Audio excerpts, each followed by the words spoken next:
Cosa pensa della posizione di Alex Mazzaro? Che è una posizione personale assolutamente non condivisibile e non è la linea del partito, punto. Chi ha una responsabilità politica e istituzionale, ovviamente quando parla non parla solo per se stesso, ma parla anche per il ruolo che ha. Sentire un onorevole che comunque mette in dubbio l'utilità dei vaccini, sinceramente penso sia poco rispettoso per quello che è il lavoro fatto da tutti questi amministratori e soprattutto per tutto il personale sanitario. La scelta di Bazzaro non è quella della Lega e di un territorio che lotta da 1 anno e mezzo contro il Covid. Il Carroccio in Veneto cerca di mettere un punto fermo, ma non è facile all'interno di un partito in subbuglio per lo scontro su Green Pass e vaccini. E la goccia che ha fatto traboccare il vaso è arrivata dalle parole dell'onorevole Alex Bazzaro durante la nostra edizione straordinaria. Lo dico chiaramente, non sono ancora vaccinato. Risolviamo e avanziamo gli ascolti che magari qualcuno riprende la trasmissione. Per scelta o per tempistiche? Attualmente per scelta. Attualmente per scelta, quindi per adesso lei non se lo vuole fare. E adesso rimango in vigile attesa. Parole rimbalzate in lungo e in largo negli ambienti della Lega dopo che la scorsa settimana il partito in Veneto aveva più volte criticato la presenza di parlamentari in piazza contro il Green Pass.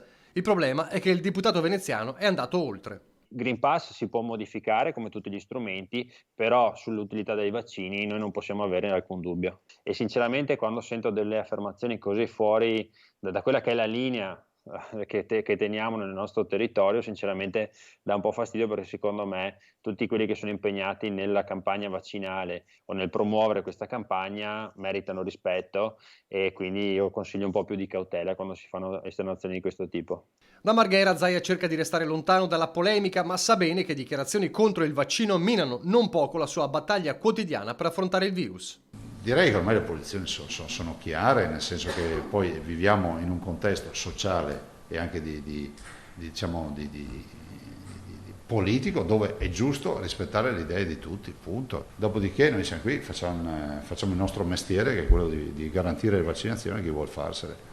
Il commissario regionale del Carroccio Alberto Stefani, reduce in questi giorni da un ricovero, preferisce per ora non intervenire, ma una sua presa di posizione è chiesta a gran voce. Se il segretario vorrà intervenire per fare in modo che questa linea venga rispettata, penso sia utile per tutti. Io mi sono vaccinato, io invito tutti quanti a vaccinarsi. È un atto di responsabilità per sé e per la nostra comunità la vaccinazione, quindi questo è un messaggio che deve essere dato in modo chiaro e non equivoco.